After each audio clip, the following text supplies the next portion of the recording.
Movie के start में हम ऑलमोस्ट 10 साल की छोटी सी प्यारी सी बच्ची को देखते हैं। इस बच्ची का नाम सोफी था, जो कि एक अजाइलम में रहती थी क्योंकि उसके पेरेंट्स की डेथ हो गई थी। सोफी को नींद न आने की बीमारी थी, इसीलिए वो पूरी रात जागकर गुजारती थी और अजाइलम में फिरती रहती थी क्योंकि उसे पूरी रात ही नींद नहीं आती थी। और हर बच्चे की तरह उसका भी एक डर था कि एक बाबा जी है जो रात के अंधेरे में आते हैं और बच्चों को उठा कर ले जाते हैं और फिर वो इन बच्चों को मार कर खा लेते हैं। एक रात जब सब सो रहे होते हैं तो विंडो के पास से उसे बिल्ली की आवाज सुनाई देती है। अब क्योंकि उसे नींद नहीं आ रही थी, इसीलिए उसे देखने के लिए बाहर जाती है। वो जब बालकनी में होती है तो देखती है कि कुछ बिल्लियों ने डस्टबिन को गिरा दिया है। फिर सडन वो देखती है कि बिल्डिंग के पीछे से एक जायंट कार डस्टबिन को उठाकर उसकी जगह पर रख देता है। इसके बाद बिल्डिंग के पीछे से एक काफी बड़ा जायंट बाहर आता है। सोफी उस जायंट को देख चुकी थी और वो भी सोफी को देख चुका था। उसे देखकर वो डर जाती है और जल्दी से अपने बिस्तर पर चली जाती है, लेकिन वो जायंट विंडो से हाथ अंदर डालकर सोफी को उठा लेता है और उसे अपने साथ ले जाता है। हम देखते हैं कि ये जायंट इंसानों के सामने नहीं आता था और जब उसके रास्ते में कोई इंसान आता था तो वो किसी न किसी तरह खुद को छुपा लेता था और फिर सबकी नजरों से बचते हुए वहाँ से निकल जाता है। फिर वो सोफी को भी अपने साथ लेकर एक दूसरी दुनिया में आ जाता है और ये दुनिया थी जायंट्स की दुनिया, यानी यहाँ पर सिर्फ जायंट्स रहते थे। सोफी देखती है कि ये तो एक काफी बड़ा घर है और वहाँ की हर एक चीज जायंट्स की तरह ही बड़ी थी। सोफी वहाँ से भागने की कोशिश करती है, जिस पर वो जायंट कहता है कि यहाँ से भागने का कोई भी रास्ता नहीं है, इसीलिए तुम यहाँ से कहीं भी नहीं जा सकती। ये सुनकर वो डर जाती है। वो नोटिस करती है कि ये एक बूढ़ा जायंट है। वो जायंट सोफी को एक पैन पर रख देता है और बोलता है कि मुझे बहुत भूख लग रही है, मुझे इतनी भूख लग रही है कि मुझसे वो कंट्रोल ही नहीं हो रही है। सोफी समझ रही थी कि ये जायंट मुझे ही खाने वाला है। वो वहाँ पर और भी जायंट्स के हंसने की आवाजों को नोटिस करती है, इसीलिए वो उस बूढ़े जायंट से पूछती है कि क्या यहाँ पर और भी जायंट्स हैं, जिस पर वो बूढ़ा जायंट कहता है कि जी हाँ, यहाँ पर और भी जायंट्स हैं और वो सारे जायंट्स कैनिबल है, यानी वो इंसानों को कच्चा ही खा लेते हैं क्योंकि उन्हें किसी भी इंसान पर तरस नहीं आता और जो भी उनके हाथ लग जाता है वो उस इंसान को निगल जाते हैं। ये सुनकर सोफी और ज्यादा डर जाती है, इसीलिए वो बूढ़े जायंट से पूछते हैं तो क्या आप भी मुझे खा लेंगे, जिस पर वो बूढ़ा जायंट कहता है कि नहीं, मैं इंसानों को नहीं खाता क्योंकि मैं एक वेजिटेरियन जायंट हूँ, ना कि कैनिबल। और ये बूढ़ा जायंट सिर्फ एक वेजिटेबल ही खाता है जो टेस्ट में बिल्कुल भी अच्छी नहीं थी, लेकिन इसके बावजूद भी वो इंसानों को खाना नहीं चाहता और इससे ये बात जाहिर होती है कि वो एक अच्छा और रहमदिल जायंट है। वो उस बूढ़े जायंट से पूछती है कि अगर आप इंसानों को नहीं खाते तो फिर आप मुझे यहाँ पर क्यों लेकर आए हैं, जिस पर वो बूढ़ा जायंट कहता है क्योंकि तुमने मुझे देख जो लिया था और तुम मेरे बारे में वहाँ पर किसी को बता देती जिससे मेरी जान खतरे में पड़ सकती थी, जिससे इंसानों को हमारा पता चल जाता और वो यहाँ पर आ जाते और बाकी जायंट्स को भी मार डालते। और यही वजह है कि मुझे तुम्हें यहाँ पर लाना पड़ा और अब तुम अपनी सारी जिंदगी यहाँ पर मेरे साथ ही गुजारोगी। जिस पर सोफी कहती है कि नहीं, मैं तो यहाँ से भाग जाऊंगी, जिस पर वो बूढ़ा जायंट कहता है कि नहीं, तुम यहाँ से निकलने की गलती भी मत करना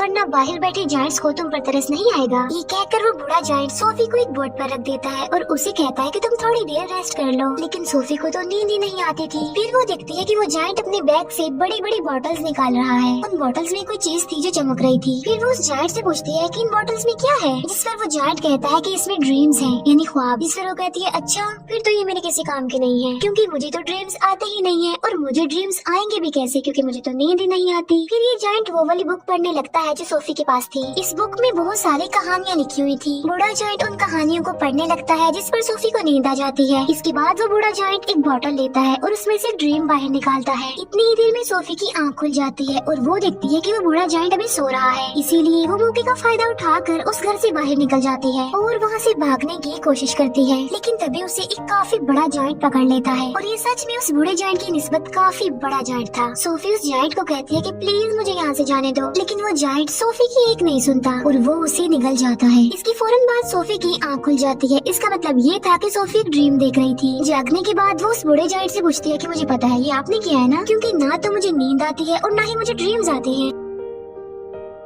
लेकिन आपने ये जो मुझे ड्रीम दिखाया है ये तो बहुत डरावना था। जिस पर वो जायंट कहता है कि मुझे ऐसा करना पड़ा और मैंने ऐसा इसीलिए किया है ताकि मैं तुम्हें ये बता सकूं कि बाहर तुम्हारे लिए कितना खतरा है, इसी वजह से तुम्हारे लिए बेटर होगा कि तुम यहीं पर ही रहो। बूढ़ा जायंट सोफी को समझाता है कि यहाँ पर जो जायंट्स है ना वो मुझसे साइज में काफी बड़े हैं और मैं तो उन जायंट्स के सामने कुछ भी नहीं हूँ क्योंकि मैं छोटा सा जायंट हूँ और बूढ़ा भी हूँ। अभी वो लोग बातें कर ही रही थी कि तभी वहाँ पर एक काफी बड़ा जायंट अंदर आ जाता है और वाकई ये उस बूढ़े जायंट की निस्बत काफी बड़ा था। वो जायंट आते ही बूढ़े जायंट से पूछता है कि बताओ तुम किससे बात कर रहे थे बोने। अब यहाँ पर सारे जायंट्स बूढ़े जायंट को बोना कहते थे क्योंकि वो साइज में सबसे ही छोटा था। बूढ़ा जायंट जवाब देता है कि नहीं तो मैं तो किसी से बात नहीं कर रहा था। इसी दौरान सोफी भी कहीं पर छुप जाती है। इस बड़े जायंट के हाथ पर चोट लगी थी, इसीलिए वो पट्टी करवाने के लिए बूढ़े जायंट के पास आया था। अब क्योंकि वो जायंट कैनिबल था, इसी वजह से उसे उस घर में से इंसान की खुशबू आती है, इसीलिए वो वहाँ पर पड़ी हर एक चीज को देखने लगता है। तभी सोफी उस सब्जी के अंदर चली जाती है जो वो बूढ़ा जायंट खाता था, और जब वो जायंट उस सब्जी को स्मेल करता है तो उसे उसमें से इंसान की खुशबू आती है।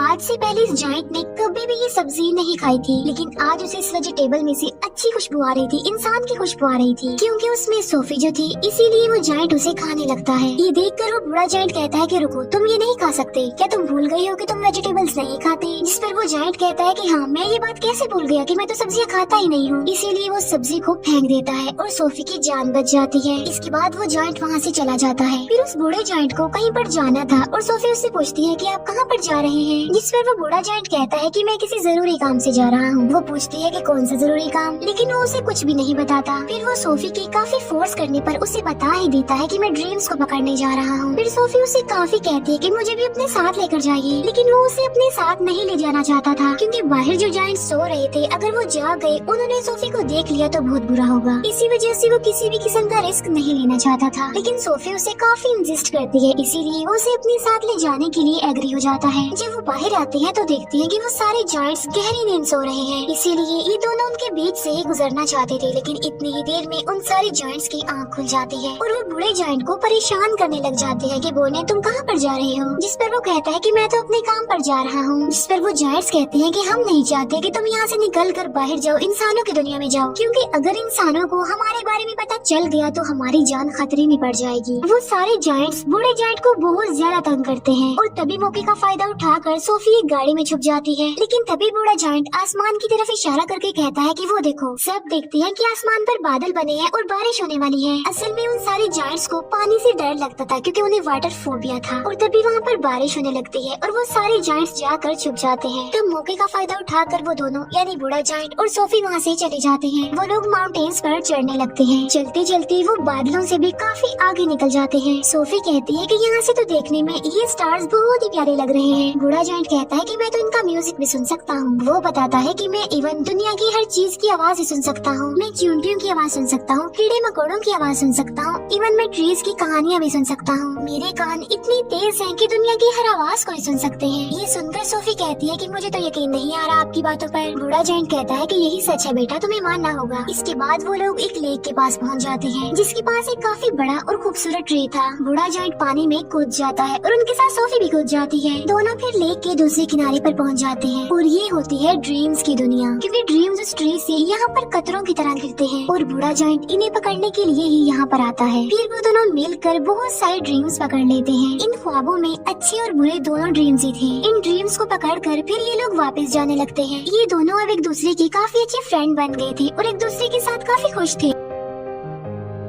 बूढ़ा जायंट उसे अपनी दुख भरी कहानी भी सुनाता है कि यहाँ पर सारे जायंट्स मुझे बोना कहते हैं, लेकिन फिर वो एक बात सोचकर खुश हो जाता है कि मुझे यहाँ पर कोई ऐसा भी मिला था जो मुझे बिग फ्रेंडली जायंट कहता था। ये सुनकर सोफी कहती है तो आज से मैं भी आपको बिग फ्रेंडली जायंट यानी BFG ही कहूँगी। ड्रीम्स पकड़ने के बाद ये लोग सिटी में घूमते फिरते हैं, जहाँ पर बच्चे अपने अपने घरों में सो रहे होते हैं और बिग फ्रेंडली जायंट यानी BFG उन्हें नींद में बहुत अच्छे अच्छे ड्रीम्स देता है, ताकि लोगों को उनके ड्रीम्स में खुशियाँ मिल सके। यहाँ पर हम ये जान पाते हैं कि BFG एक बहुत ही अच्छे दिल का जायंट है, जो ड्रीम्स की दुनिया से ड्रीम्स लाकर लोगों को देता है, ताकि सोते हुए ही सही ये उन लोगों की जिंदगियों में खुशियाँ तो ला सके। सोफी पूछती है कि ड्रीम्स के बारे में आपको क्या आपके पेरेंट्स ने बताया था, जिस पर वो जायंट यानी BFG कहता है कि जायंट्स के पेरेंट्स नहीं होते। फिर वो BFG से उसकी एज पूछती है कि आपकी उम्र कितनी है। BFG जवाब देता है कि जितनी उम्र इस दुनिया की है उतनी ही मेरी है, यानी जब से ये दुनिया बनी थी तब से ये जायंट्स भी बन गए थे, लेकिन ये इस दुनिया में ही इंसानों से छुप कर रहते हैं दीवारों के पीछे। फिर वो दोनों वापस जाने लगते हैं। सोफी अचानक पूछती है कि मेरा ब्लैंकेट कहाँ पर है। असल में सोफी का ब्लैंकेट जायंट्स की दुनिया में ही रह गया था और इस बात की वजह से BFG परेशान हो जाते हैं। इसीलिए वो सोफी को कहते हैं कि अब मैं तुम्हें अपने साथ नहीं ले जा सकता, क्योंकि अब तक उन जायंट्स को पता चल गया होगा कि मेरे साथ कोई इंसान भी है। और यहाँ पर BFG सोफी को एक बात बताता है कि बहुत सालों पहले मुझे एक बच्चा मिला था और वो भी इतना ही प्यारा और इनोसेंट था जितनी कि तुम हो, और तुम्हारी तरह उसने भी मुझे देख लिया था। इसी वजह से इसीलिए मैं उस बच्चे को भी जायंट्स की दुनिया में ले गया और उसी बच्चे ने मुझे पढ़ना सिखाया। और ये जो जैकेट तुमने पहन रखी है ये मेरे उसी मासूम छोटे से फ्रेंड की है। लेकिन इससे पहले कि मैं उस बच्चे को उसकी दुनिया में वापस लेकर आता काफी देर हो चुकी थी और मैं बिल्कुल ये नहीं चाहता कि जो उस बच्चे के साथ हुआ है मेरे उस दोस्त के साथ हुआ है वो तुम्हारे साथ भी हो, क्योंकि तुम भी तो मेरी एक दोस्त ही हो ना। इसीलिए वो सोफी को वहीं पर छोड़कर वहाँ से जाने का फैसला करता है। हालांकि सोफी उन्हें काफी मना करती है यहाँ रुकने पर और उसके साथ चलने की जिद करती है, लेकिन वो जायंट इस बार उसकी बात नहीं मानता। तब BFG उसे अजाइलम में छोड़कर वहाँ से जाने लगता है। अब क्योंकि सोफी वहाँ पर रुकना नहीं चाहती थी इसीलिए वो बालकनी से कूद जाती है, क्योंकि उसे पता था कि BFG उसे बचा लेंगे। और होता भी ऐसा है, BFG उसे बचा लेता है और इसीलिए ना चाहते हुए भी उसे सोफी की बात माननी पड़ती है। इसी वजह से वो उसे जायंट्स की दुनिया में दोबारा से ले आता है, जहाँ पर बाकी जायंट्स पहले ही उन लोगों के लिए वेट कर रहे थे, क्योंकि सारे जायंट्स जान चुके थे कि बूढ़े जायंट के पास कोई इंसान है। इसीलिए सारे जायंट्स अब जानना चाहते थे कि वो इंसान कौन है, कहाँ पर है। इसीलिए वो ब्लैंकेट की खुशबू की मदद से BFG के घर को चेक करते हैं और सारे सामान की तोड़ फोड़ कर देते हैं। लेकिन BFG उस ब्लैंकेट को जला देता है जिसमें सोफी की खुशबू थी। फिर वो उन सारे जायंट्स को अपने घर से जाने के लिए बोलता है। सोफी वहाँ दीवार पर लगी एक पिक्चर को देखती है जो कि प्रिंसेस की पिक्चर थी। उस पिक्चर को देखकर सोफी को एक आइडिया आता है और वो BFG को कहती है कि आप प्रिंसेस के लिए एक ड्रीम बनाएं और उस ड्रीम में आप ये बताना कि जायंट्स की एक दुनिया पाई जाती है इसी दुनिया में और वो सारे जायंट्स इतने खतरनाक है कि बच्चों को मारकर खा लेते हैं। और इसी ड्रीम में आप हम दोनों को भी शामिल कर लेना ताकि जब हम प्रिंसेस के सामने जाएं तो वो हमें पहचान ले। ये सुनकर BFG ऐसा ही करता है और वो जायंट्स की दुनिया में रहने वाले सारे जायंट्स का एक ड्रीम बनाता है और वो उस ड्रीम में खुद को और सोफी को भी डाल देता है और साथ साथ वो सिटी की बहुत सारे मिसिंग बच्चों को भी डाल देता है। फिर वो उस ड्रीम को लेकर प्रिंसेस के घर के पास चले जाते हैं और ये प्रिंसेस की नींद में वो ड्रीम डाल देते हैं और प्रिंसेस वो सब कुछ देख लेती है जो ये प्रिंसेस को दिखाना चाहते थे। प्रिंसेस की जब आँख खुलती है तो वो बहुत ज्यादा डरी हुई होती है क्योंकि ये एक डरावना ड्रीम था, क्योंकि जायंट्स बच्चों को खा रहे थे। प्रिंसेस इस ड्रीम के बारे में अपने केयर टेकर को भी बताती है, जिस पर वो केयर टेकर कहती है कि आप फिक्र मत कीजिए, ये आपका सिर्फ एक डरावना ड्रीम था। लेकिन जब वो न्यूज़पेपर पढ़ती है तो कहती है कि ये तो बहुत अजीब बात हो गई, क्योंकि कल रात बहुत सारे बच्चे मिसिंग हो गए थे अपने अपने घरों से और ये सेम वैसा ही हुआ है जैसा आपने ड्रीम देखा है। तभी प्रिंसेस कहती है कि पर्दे हटाओ और पर्दे हटाते ही विंडो पर सोफी खड़ी हुई थी। असल में ये चीज भी उन्होंने ड्रीम में डाल दी थी और उसमें BFG को भी डाल दिया था। तब सोफी उन्हें BFG के बारे में बताती है और साथ साथ वो प्रिंसेस से प्रॉमिस भी लेती है कि आप मुझसे वादा करें कि आप BFG को कोई नुकसान नहीं पहुंचाएंगी। तब BFG प्रिंसेस के सामने आता है और तमीज से उनके सामने झुक जाता है। तब प्रिंसेस भी अपने प्रॉमिस को पूरा करती है। अच्छा, यहाँ पर जायंट्स की ना एक फनी बात भी थी कि वो किसी भी वर्ड को ठीक से नहीं बोलते थे, इसीलिए वो महारानी को मर्जानी कहता था। BFG इंसान को इंसान कहता था और ऐसे ही उल्टे सीधे लफ्ज बोलते थे। इसके बाद प्रिंसेस उनका अच्छे से वेलकम करती है और उन्हें एक काफी अच्छी दावत देती है। फिर ये लोग सारी बात प्रिंसेस को बता देते हैं कि जायंट्स की दुनिया में 9 बड़े बड़े जायंट्स ऐसे हैं जो इंसानों और बच्चों को पकड़कर खा लेते हैं। इसीलिए प्रिंसेस उनकी हेल्प करने के लिए तैयार हो जाती है और अपनी एक पूरी आर्मी तैयार कर लेती है, जो कि BFG की मदद से अपने हेलीकॉप्टर्स में बैठकर जायंट्स की दुनिया के लिए निकल जाते हैं। अब इन्होंने यहाँ पर एक प्रॉपर प्लान बनाया हुआ था, इसीलिए वो प्लान के मुताबिक एक जगह पर रुक जाते हैं, क्योंकि ये पूरी तैयारी के साथ उन पर अटैक करने के लिए आए थे। प्लान ये था कि BFG एक ड्रीम बनाएंगे और उस ड्रीम में BFG इन जायंट्स के लिए शर्मिंदगी और पछतावा डालेंगे उनके बुरे कामों के लिए जो उन्होंने किए थे। और BFG ऐसा ड्रीम बना भी लेता है, लेकिन जैसे ही BFG ड्रीम्स को उन जायंट्स में डालने के लिए जाता है तब उन्हें याद आता है कि ड्रीम डालने वाली चीज तो मैं प्रिंसेस के महल में ही छोड़ आया हूँ और उस चीज के बगैर